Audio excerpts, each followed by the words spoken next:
আজ আমি চিংড়ি মাছের মালাইকারি করব না, স্রেফ আলু দিয়ে একটু পেঁয়াজ দিয়ে ঝোল করব।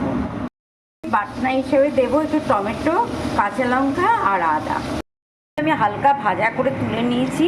এবারে এই তেলের উপরে জিরে আর শুকনো লঙ্কা ফোড়ন দিই, একটু পেঁয়াজ কেটে দিলাম। এবার এই আলুগুলো দিয়ে দিই, সামান্য একটু লবণ দিয়ে চাপা দিয়ে দেবো। ভিতরে কাঁচা লঙ্কা, আদা আর টমেটোর পেস্টটা দিয়ে দিলাম।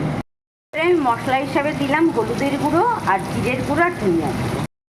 দেখুন মশলাটার ভিতর থেকে কি সুন্দর তেল ছেড়ে দিয়েছে। এবার জল দিয়ে দিলাম, সিদ্ধ হওয়া জলটা দিয়ে দিলাম। ফুটে উঠেছে, এবার একটু চাপা দিয়ে দিলাম। আলুগুলো সেদ্ধ হয়ে গেছে, এবার মাছগুলো দিয়ে দেবো। এবার একটু শাহি গরম মশলার গুঁড়ো দিয়ে চাপা দিয়ে দেবো। এই হয়ে গেল আমার নতুন আলু দিয়ে চিংড়ি মাছের রসা।